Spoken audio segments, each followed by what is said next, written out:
Mana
पदेन वाचा मलं शरीरस्य च वैद्यकेन यो अपाकरोतं प्रवरमुनिनां पतञ्जलिं प्राञ्जलिरानतोऽस्मि आपां पुरुषाकारं शङ्खचक्रासिधारिणं सहस्रशीर्षं श्वेतं प्रणमामि पतञ्जलिम्।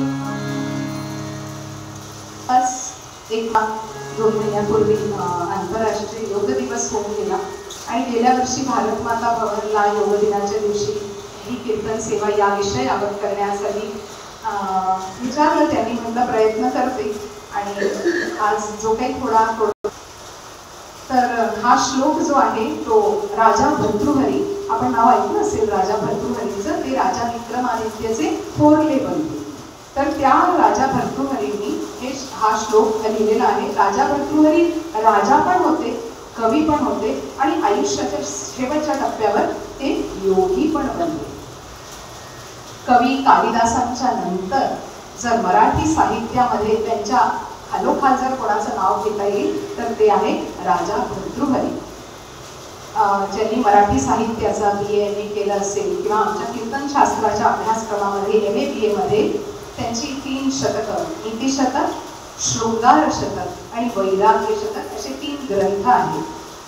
तर नीतिशतकामध्ये जीवनाची नीतिमूल्ये याचं सगळं विवरण आहे। शृंगार शतकामध्ये मटेरियलिस्टिक प्लेजर्स असं सांगेल मी, सगळ्या भौतिक सुखांचं विवरण आहे। आणि वैराग्य शतकामध्ये की जे आधी सांगितलं आहे ते किती व्यर्थ आहे, म्हणजे भौतिक सुख म्हणा, नाती होती म्हणा, सगळी जी मायारूपी ही सृष्टी आहे ती किती व्यर्थ आहे याचं विवरण आहे। तर असे राजा भर्तृहरी यांनी काय केलं तर पतंजली मुनींची महती गाताना वाक्यपदीय या ग्रंथामध्ये ते म्हणतात की योगेन चित्तस्य, योगेन हा संस्कृतमध्ये आहे श्लोक, तर योगेन म्हणजे बाय योगा, योगामुळे योगाने काय करता येतं, योगेन चित्तस्य पदेन वाचा, योगाने चित्ताचे जे मल आहे, इम्प्युरिटीज आहे, अशुद्धी आहे ती दूर करता येते। योगाने कसं आपल्याला सगळ्यांना माहिती आहे की जेव्हा आपण तुमच्या वर्गाची पण सुरुवात एक पर्टिक्युलर पॅटर्नने होत असेल, बरोबर, की आधी तुम्ही वॉर्मअप करता म्हणजे सूर्यनमस्कार करता, मग आसन करता, मग शवासन होतं, मग मेडिटेशन, मग योग निद्रा, परत शवासन। तर आमच्या पण योगा वर्गाचा हाच पॅटर्न होता आणि त्या पॅटर्नला धरूनच आजचं हे निरूपण मांडण्याचा प्रयत्न करते आहे की योग अभ्यास करायचा आपण ठरवला की योगामध्ये काय असतात, यम आणि नियम, डूज अँड डोंट्स नाही आहेत, ते करू नका करू, पण हे सगळं केलं पाहिजे असं सांगतात। तर आज सकाळी या कीर्तन सेवेची नोंद अगदी शृंगेरीपर्यंत कशी गेली त्याचं पण एक छोटंसं किस्सा सांगते। आज सकाळी राष्ट्रीय कीर्तनकार श्री योगेश्वर उपासनी महाराज यांचे दिनविशेषावर राईटअप्स येत असतात आणि ते वाचत असताना त्यांनी असा उल्लेख केला की आज मी शृंगेरीला आहे आणि आज मी दोन्ही शंकराचार्यांचं मी आज दर्शन घेणार आहे आणि मी त्या मंदिरामध्ये असणार आहे। आणि ते वाचल्यावर मी लगेच एक व्हॉइस क्लिप त्यांना पाठवली की तिथे आहात तर आमच्या माऊली उद्यानामध्ये आज संध्याकाळी कीर्तन सेवा आहे, तर आमच्या सगळ्यांकडून त्यांना साष्टांग प्रणाम सांगा. आणि मग सांगली योग विषय सांगताय तर योगावर बाबा गर्देंचं एक खूप छान पद आहे, ते तुम्हाला माहिती आहे का? म्हटलं नाही, मी गेल्या वर्षी पहिल्यांदा असं ते म्हणाले हे पद आज नक्की का, तर ते पद काही पाठ झालं नाही म्हणून यम नियमांवर गाणं आहे. नियम पाळावे जरी मनशील योगी व्हावे, नियम पाळावे जरी मनशील योगी व्हावे.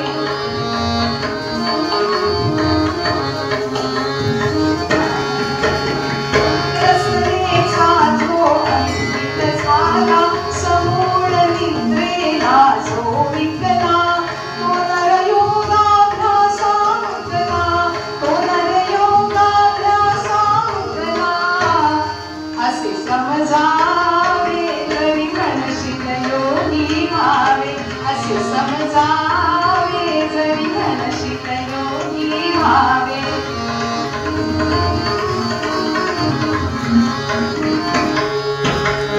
रात्री निद्रा परिमित घ्यावी. अच्छा मुलांसाठी येते नक्की झोपत नसतील, तबला वादन ऐकून करते, भरपूर रियाज आहे. रात्री निद्रा परिमित घ्यावी, भोजनातही नीती असावी. शब्दवंदना बहुन करावी, शब्दवंदना बहुन करावी. साधक जीवे जरी मनशील योगी व्हावे, साधक जीवे जरी मनशील योगी व्हावे.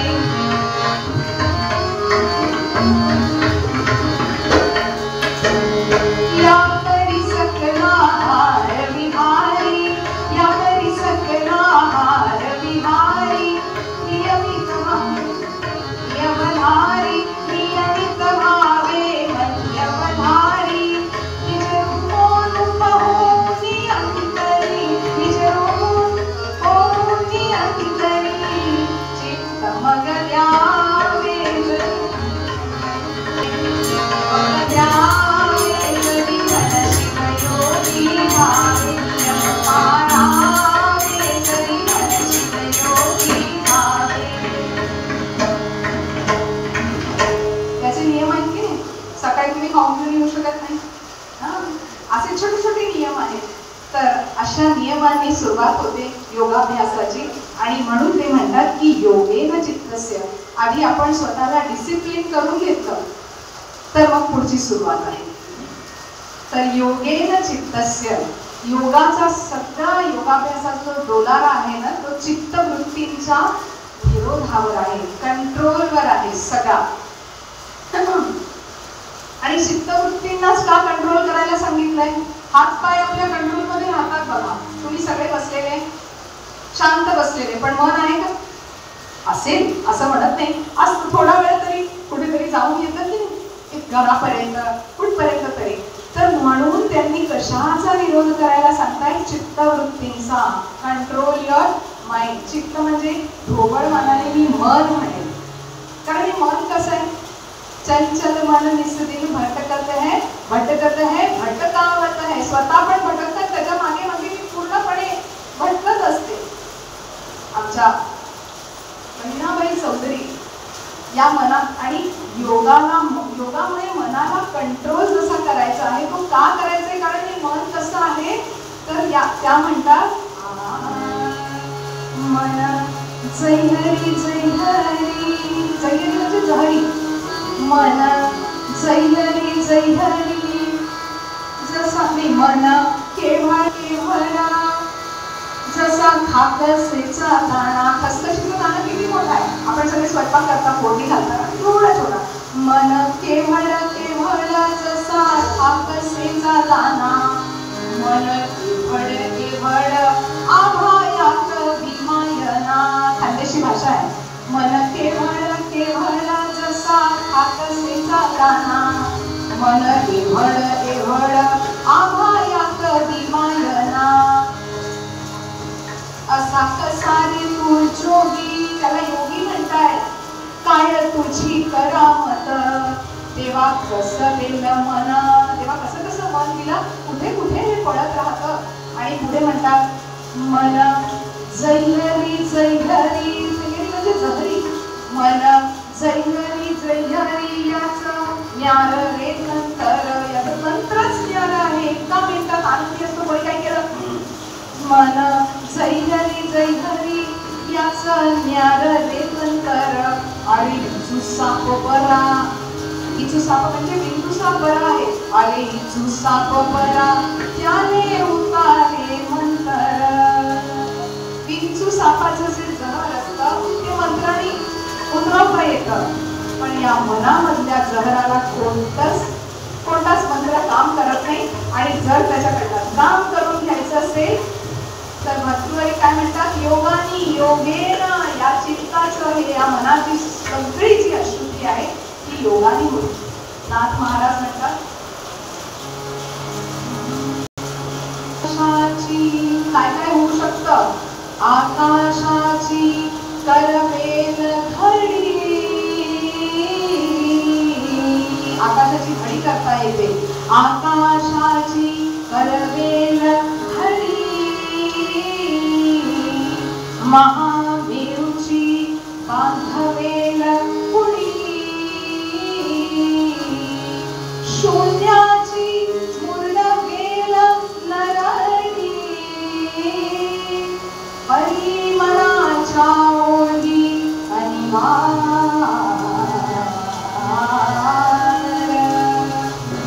आकाशाची घडी घालता येईल, महामेरूची पुडी बांधता येईल, शून्य म्हणजे काहीच नाही त्याची पण नरडी मोडता येईल, पण या मनाचं काहीच करता येत नाही. म्हणून म्हणतात परिमलाच्या ओढी अनिवार्य.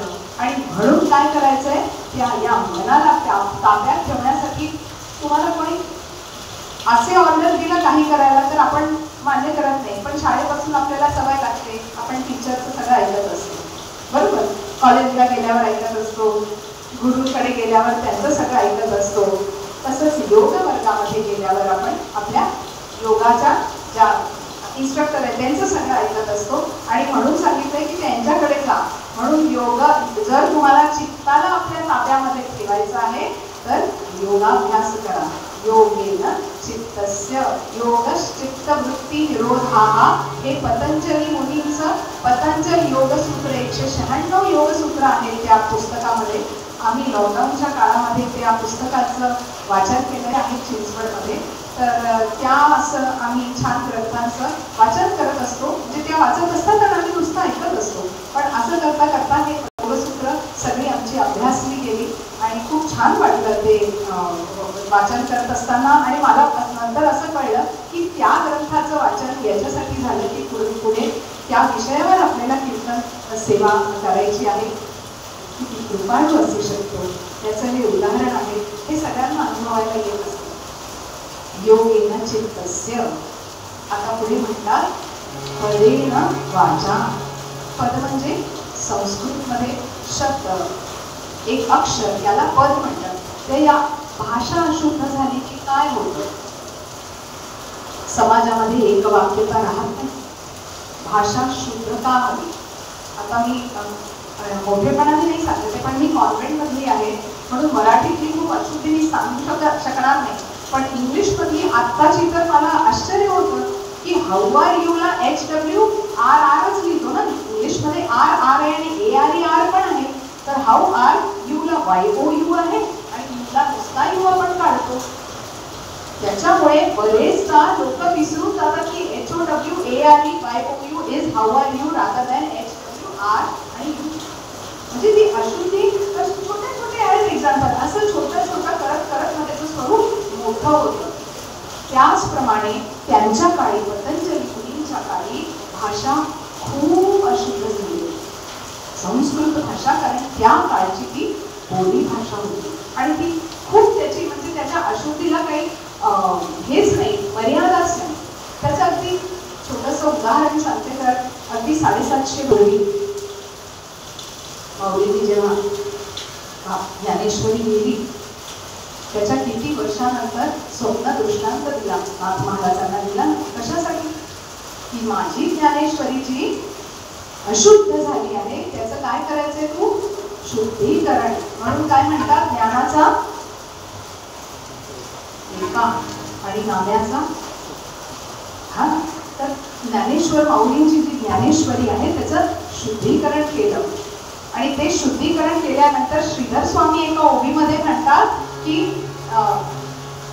ज्ञानेश्वरी पाठी, ज्ञानेश्वरीच्या नंतर या शुद्ध केलेल्या ज्ञानेश्वरीच्या नंतर ज्ञानेश्वरी पाठी जो ओवी करील मराठी, तेणे रत्नखचिताचे ताटी, जाण नरोटी ठेविली माऊली ज्ञानेश्वर महाराज. कोणी करू नये. पूर्वीची अशुद्धी आता इतक्या वर्षानंतर शुद्ध झाली आहे. आता याच्या पुढे कोणी याच्यात काही म्हणजे काही आपलं ऍड करू नये, त्याला अपडेट करण्याचा प्रयत्न करू नये. आणि तो प्रयत्न केला तर पुढे हे म्हणतात की तेणे रत्नखचिताचे ताटी, सुंदर ताट आहे, मौल्यवान रत्न ठेवली आहे आणि त्याच्यात मध्ये एक नारळाची करवंटी ठेवली तर ते कसं दिसेल? तर ती ज्ञानेश्वरी कशी दिसेल? म्हणून अशी असा प्रयत्न कोणी करू नये. म्हणून योगेन चित्तस्य पदेन वाचा मलं शरीरस्य. मागे काय आहे सांगा? या मंदिराच्या मागे काय आहे?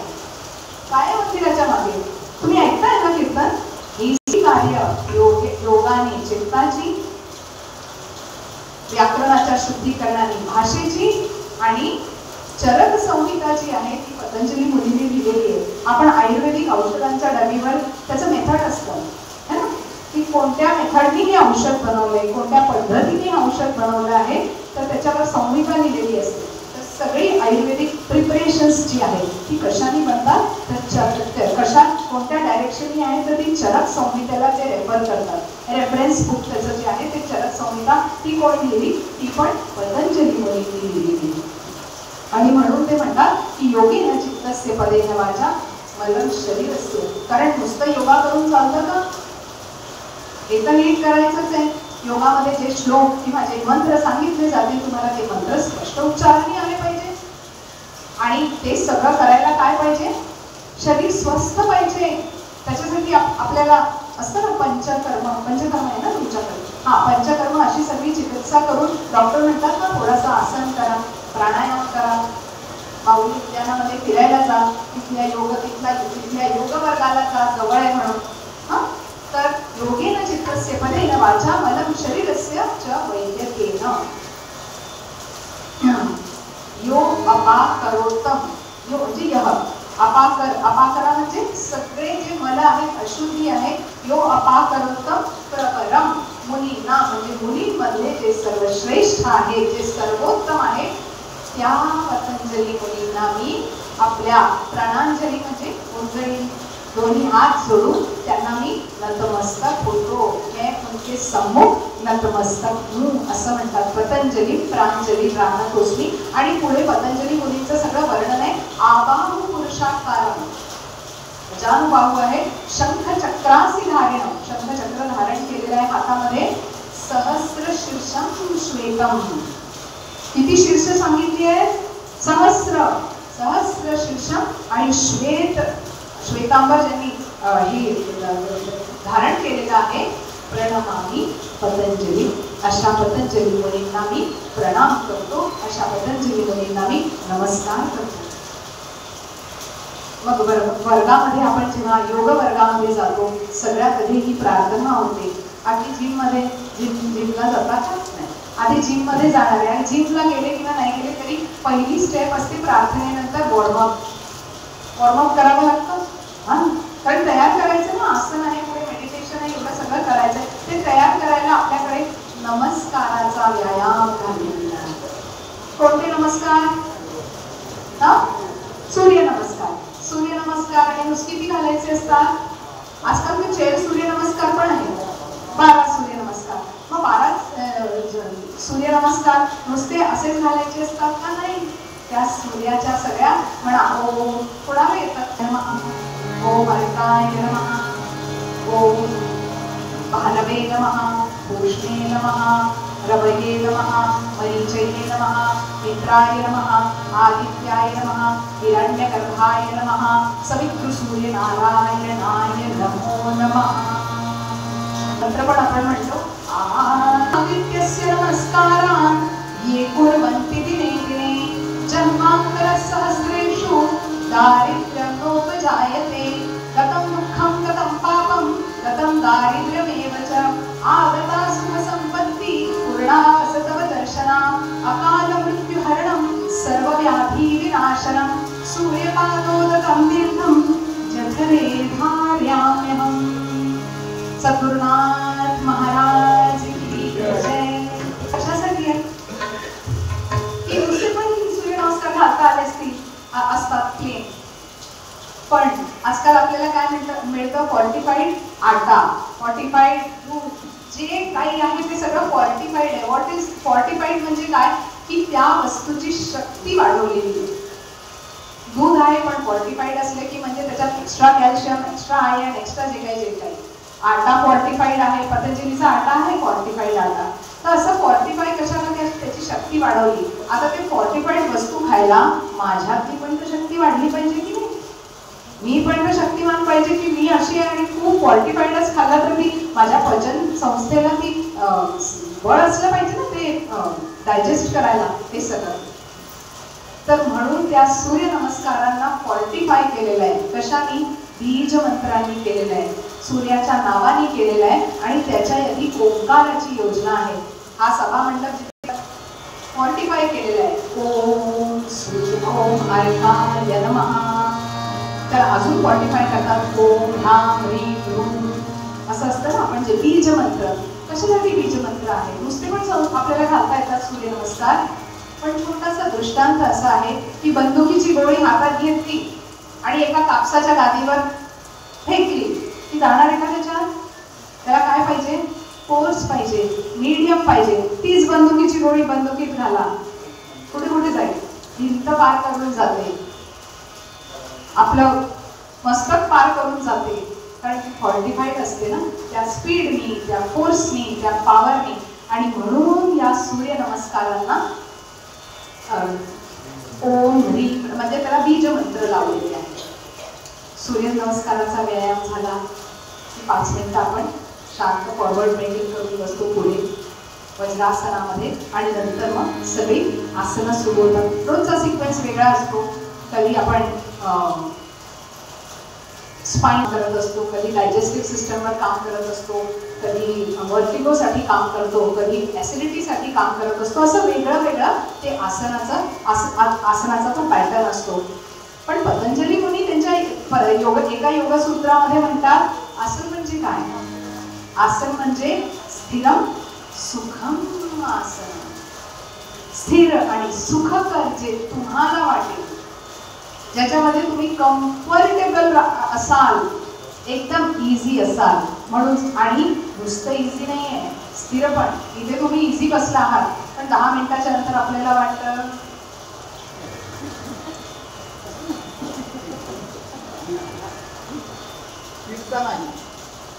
ते तर आता वयाप्रमाणे होणार.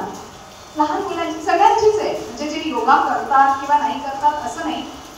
पण त्या योगसूत्रामध्ये जे सांगितलं आहे त्याच्यामधली पहिली कंडिशन आहे स्थिरम. स्थिर आणि स्थिर. आणि ती स्थिरता हळूहळू अभ्यासाने वाढवायची. स्थिरम आणि मग सुखम. त्याच्याने त्रास नाही झाला पाहिजे, सुखकर वाटलं पाहिजे. आणि कोणतंही असं अगदी तुम्ही चेअरवर जरी मिनिमम 3 तास बसू शकला तेही एक आसन आहे. पण त्याच्यात काय पाहिजे? स्थिरता आणि तुम्हाला सुखकर वाटलं पाहिजे. म्हणून आता पिक्चर असतात, शॉर्ट फिल्म वगैरे काही करून घ्या. मग हे कुठून आला हा बेस? हा बेस पतंजली योगसूत्रातून आला असावा असा अभ्यास करताना मला वाटलं की सगळाच विचार करतो ना कुठे कुठे आपण स्थिर बसतो. आणि सगळ्यात व्यवस्थित स्थिरता आजकाल आपण फ्लाईटमध्ये कसं बसतो, सीट बेल्ट टाईट करायला सांगितले की सगळे कसे असतात, किंवा गाडीत बसताना. तर स्थिरम सुखम आसन. आसन झाले. आसन झाल्यावर शवासन, त्याला म्हणतात आसनांचा राजा, किंग ऑफ आसनाज असं म्हणतात त्याला. मग आसन झालं की त्याच्यानंतर असतं शवासन. कशासाठी शवासन? की या शरीराला जे श्रम झाले आहेत, कारण अजून अर्ध्यावरच आलोय ना आपण, पुढे मंत्रोच्चार आहे, हे सगळं आहे. आणि म्हणून त्या शरीराला परत सुख वाटेल अशा स्थितीत त्याला अशी त्याला पोझिशन द्यायची. मग शवासनानंतर माझ्या टीचर जसा वर्ग माझा घ्यायच्या त्या पॅटर्नने मी तुम्हाला हे सांगते की त्याच्यानंतर परत बसून आता मेडिटेशन करायचं. कारण अष्टांग योगाच्या पायऱ्या काय आहेत? यम नियमाचं गाणं तुम्ही ऐकलं, यम नियम आसन. चौथी पायरी आहे प्राणायाम. प्राणायाम करायचा होता. मग प्राणायामाचे प्रकार तुम्हाला माहिती आहे, पण प्राणायाम जेव्हा पुढे पुढे पुढे असा डेव्हलप होत जातो तेव्हा आपल्याला आपल्याच श्वासावर लक्ष केंद्रित करायला सांगितलं जातं. आणि जे खरंच मनापासून पूर्ण ध्यान लावून ते करतात, नंतर त्या श्वासाबरोबर काय आहे, श्वासाबरोबर जेव्हा आपण श्वास घेतो, इनहेल करतो, तेव्हा सो हा ध्वनी आहे. आणि श्वास सोडताना, एक्झिलेशन करताना हम हा ध्वनी आहे. सोहम. हा जो सोहम, सोहमचा जप आहे, हा जो सोहम याला अजपा म्हणतात. आणि अजपा जप म्हणजे काय? तर या अजपावर तुम्ही खूप लक्ष केंद्रित केलं की तुम्हाला मग तो जप बनतो. आधी नुसता सोहम आहे बरं. सोहम म्हणजे श्वास घेण्याला म्हणतो रेचक, पूरक. आणि रेचक म्हणजे बाहेर सोडण्याला, पूरक श्वास घेण्याला. आणि तो जेव्हा आपण थोडा वेळ होल्ड करतो, जेव्हा धरून ठेवतो, त्याला म्हणतो आपण रेचक, पूरक आणि कुंभक. आणि तो अजपाजप सोहमनी करायचा आहे. आता श्रावण मास सुरू आहे, भगवान शंकरांची सगळी आपण उपासना करतो आहे. आणि भगवान शंकराच्या हातामध्ये कोणतं वाद्य आहे? विजयनगरचे राजा होते आणि त्यांच्या राजदरबारामध्ये एक बाबा केदारनाथ नावाचे मोठे संगीतज्ञ होते. पण त्या बाबा केदारनाथांना, आणि म्हणजे संगीताचे काय सांगू, तेव्हाशी एक रूप झाले होते संगीतामुळे. पण त्यांना आवडायचं नाही की माझी कोणी तारीफ केली आहे. पण हे राजा विजयसिंग नेहमी त्यांची खूप तारीफ करायचे. तर एक दिवस मला तेव्हा असताना बाहेर बघितलं आणि ते राजाला म्हणतात, तुम्ही माझ्या संगीताची काय एवढी तारीफ करता? तुम्हाला खरंच संगीत ऐकायचं असेल तर त्या वनामध्ये जाऊन जे संगीत सुरू आहे, कृष्णाची बासरी, आणि त्या बासरीला त्या सूर असले की त्याला लागतो. तर कृष्ण कोणत्या सुरावर, भगवान महादेव कोणाच्या सुरावर आपला डमरूनाद करता आहे, कोणत्या ध्वनीवर? तर त्या डमरूचं नाव ते सांगतात, तो सोहमचा डमरू आहे. सोहम हर डमरू बाजे, सोहम हर डमरू बाजे, सोहम हर डमरू बाजे, सोहम हर डमरू बाजे, सोहम हर डमरू बाजे. उसके सुर तारों में, उसके सुर तारों में, सुरकार का झूले पर सुरकार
या ओंकाराची सुरुवात या ओंकारापासूनच माऊलींनी ज्ञानेश्वरीची सुरुवात केली आहे. पहिलं अक्षर जे आहे, ज्यांच्याकडे पुस्तक असेल तसा मोठा ओंकार काढलाय. काय म्हणतात? म्हणा, सगळ्यांना पहिली होती पाठ आहे. ओम नमो जिया, ओम नमो जिया, वेद प्रतिपाद्या, जय जय स्वसंवेद्या,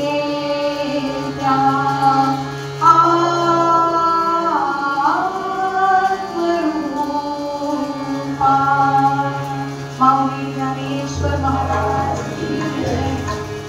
हा जो ओंकार ऐकू येणार आहे, हा सोहम नाद ऐकू येणार आहे, तो कशाने ऐकू येणार आहे?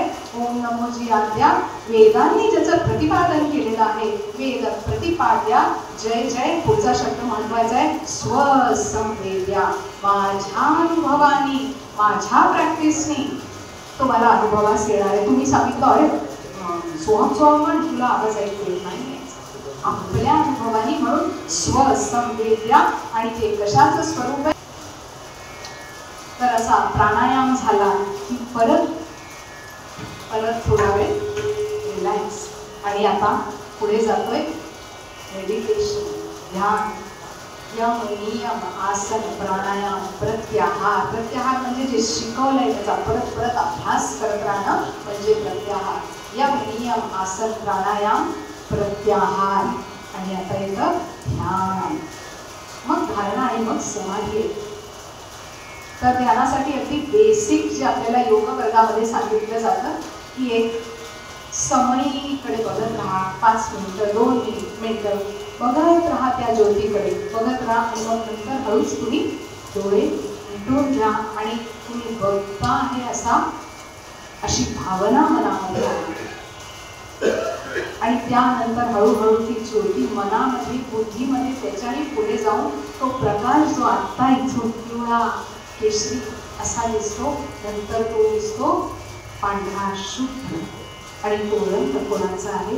तर त्या आत्मस्वरूपाचा. आत्मस्वरूपाला रंग नाही, रूप नाही, तरी पण पांढरं, व्हाईट ब्राईट लाईट असं त्याला म्हणतात. व्हाईट ब्राईट लाईट म्हणजे काय? तो तुम्हाला दिसला म्हणजे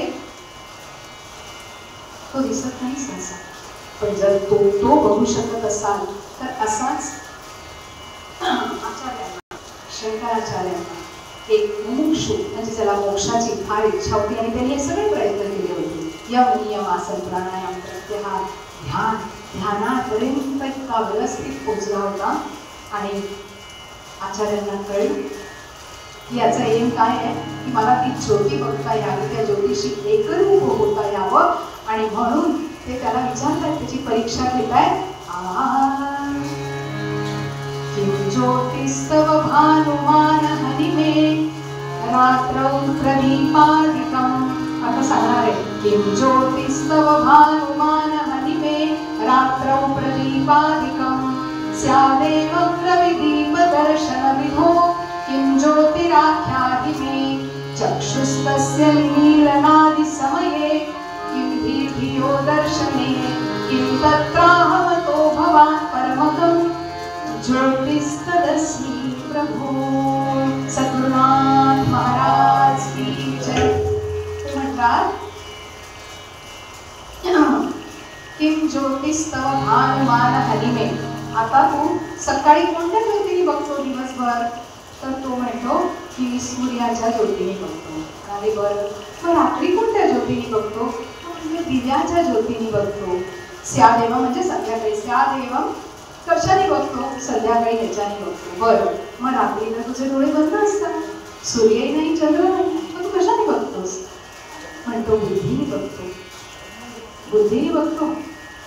आणि जेव्हा तुला झोप लागून जाते तरी पण तू काहीतरी बघू शकतो. आपण स्वप्न बघतो. कोणाला येतात ना कधीतरी असं, आपण देवळातून गेलो की कधी देवाचं पण स्वप्न येतं. आणि मग तेव्हा तर तू निद्रावस्थेत असतो तरी तू बघतो ना, कशाने बघतो? आणि मग तो म्हणतो की मी माझ्या ज्योतीने बघतो. तेव्हा ते म्हणतात मग तुझ्यातली ज्योती कोणती, कोणती ज्योती आहे तुझ्यात? हा, आत्मज्योत ही ज्योत ते असे सूक्ष्माकडून स्थूलाकडून सूक्ष्माकडे असे त्याला घेऊन जातात. आणि आचार्यांनी इतकं सुंदर त्या मेडिटेशनला असं त्या योग्याला कुठपर्यंत नेलं आहे तर त्या प्रकाशापर्यंत मेडिटेशन झालं. आता फक्त त्या ज्योतीवर मेडिटेशन असतं का? नाही.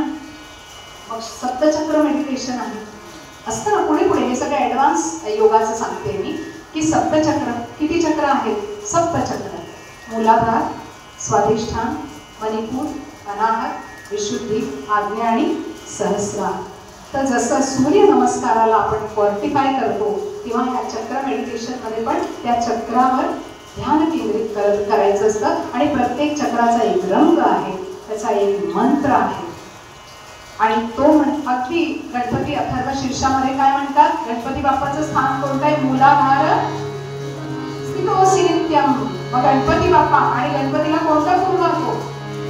लाल फूल वाहतो. म्हणून त्या चक्राचा रंग लाल आणि तिथली अधिष्ठात्री देवता ही गणपती आहे. असं प्रत्येक चक्राला रंग आहे आणि त्याची अधिष्ठात्री देवता आहे. तर या चक्रावर मेडिटेशन करायचे. आपले सगळे संत जे होते ते योगी होते. तर या हे शरीर कसं बनलं आहे याचं एक सुंदर वर्णन संत कबीरदासजी आपल्या एका गीतामध्ये करतात.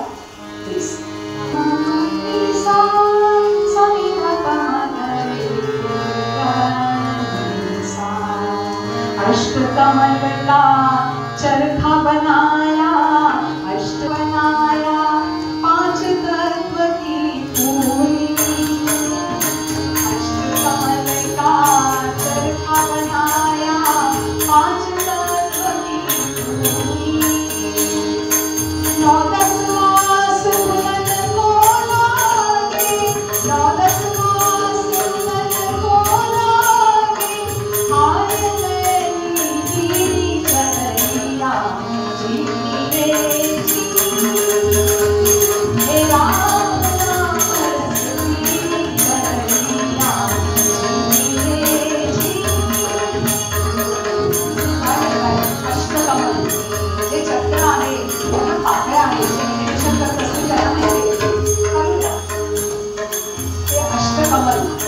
अष्टकमल का चरखा. कपडा कशावर मिळतो?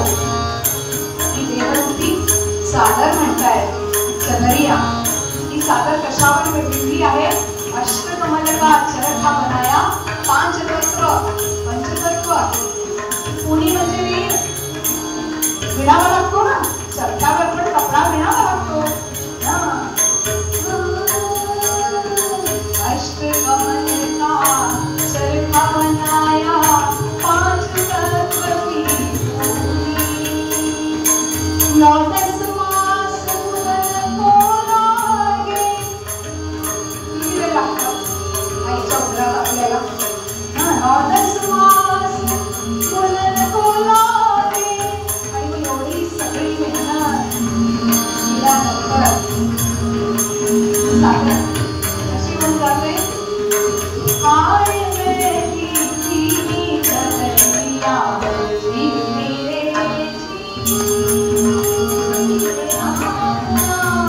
तस्वीर चदरिया, जीव मेरे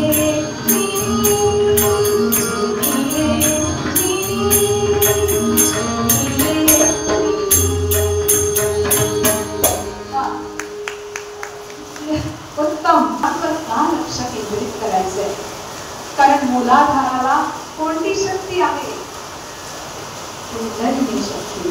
त्या कुंडलिनी शक्तीचं इतकं अप्रतिम वर्णन माऊलींनी ज्ञानेश्वरीमध्ये केलेलं आहे की ती कुंडलिनी म्हणजे काय आहे? एक लाल रंगाची सर्पिणी म्हणताय. आणि ती 3.5 पेटोळे घालून त्या मूलाधार चक्रात आणि विराजमान आहे. आणि तिला जर तुम्हाला ऊर्ध्वगामी करायचं असेल, कारण त्याच्यानेच त्या आत्मस्वरूपाशी भेट होणार आहे, तर तुम्हाला ओंकार जप करावा लागेल. पण त्या ओंकाराबरोबर त्या चक्राचं बीज मंत्र म्हणावा लागेल. तो बीज मंत्र आहे लम लवर अनुस्वार. गणपतीचं एक नाव लवर अनुस्वार कोणतं नाव आहे? लंबोदर, यासाठी हे नाव आहे बरं. तर असे प्रत्येक चक्राला रम यम वम रम शम ओम आणि ओम असे सगळे त्या चक्रांचे मंत्र आहेत. हे झालं पुढे मेडिटेशन. सृष्टीतलं संगीत कुठे कुठे आहे संगीत, पक्ष्यांचे आवाज आहे बरोबर आहे की नाही, आपण बोलतो ते आहे, वाऱ्याची झुळूक आहे, नदीचं वाहन आहे, असं सुंदर सुंदर संगीत सगळीकडे ऐकू येत आहे. आणि ते त्या संगीताचा उपयोग आजकाल कशासाठी केला जातो?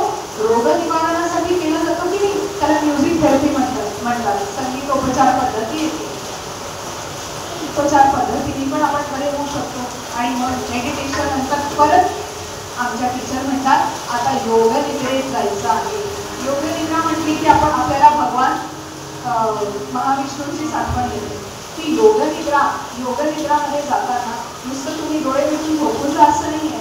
कधी मंत्र असतात, कधी संगीत असतं सुंदर सुंदर. हे पण तुम्ही व्हॉट्सअपवर बघितलं असेल की प्रत्येक रोगासाठी एक राग आहे, प्रत्येक प्रहराप्रमाणे रागांची विभाजन केलेलं आहे त्या रागांचं.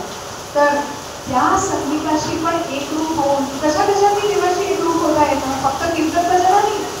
एखादा मूर्तिकार आहे तो मूर्ती घडवता त्याला त्याचा देव दिसतो. अन्नात असेल, एखाद्याला चित्रकारितेत असेल, एखाद्याला झाडं लावण्यात असेल, कशा एखाद्याला नृत्यात असेल. आणि म्हणून समर्थ रामाकडे सुंदर मागणं मागतात. म्हणतात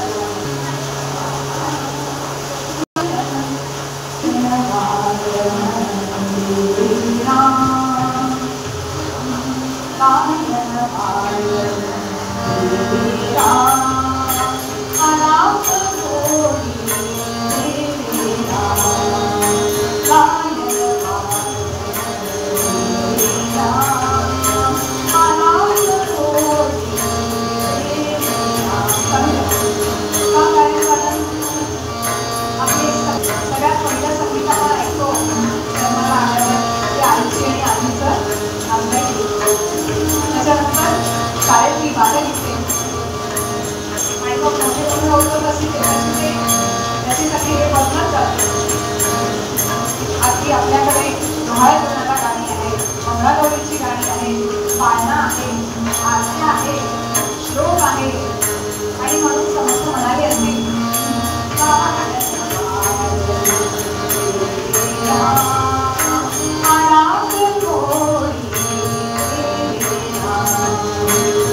हे गीत जर एखाद्या पटाईत गायकांनी गायला असतं नाही दोन चार आलाप घेतले असते आणि नाही अजून गीत करत म्हणून आलाप कोणी पण मागितलाय.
आधी म्हटलंय गायन वादन दे, त्याला जोडून आलाप दे.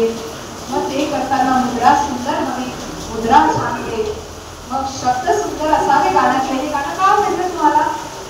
सुंदर शब्द आहेत म्हणून.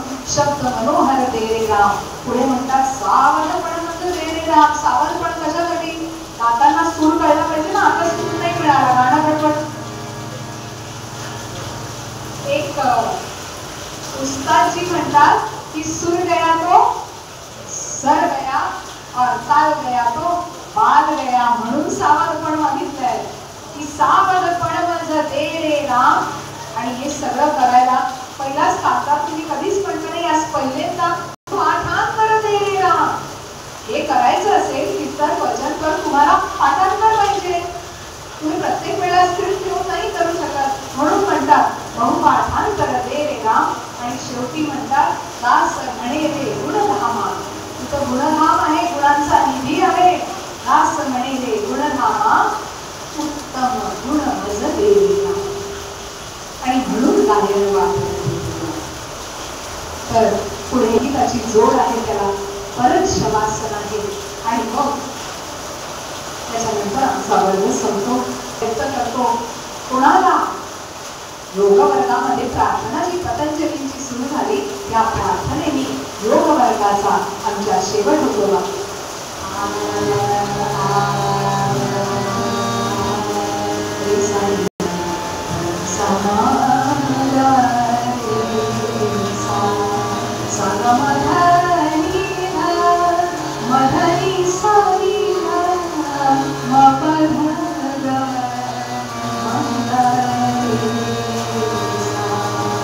योगेन चेतसा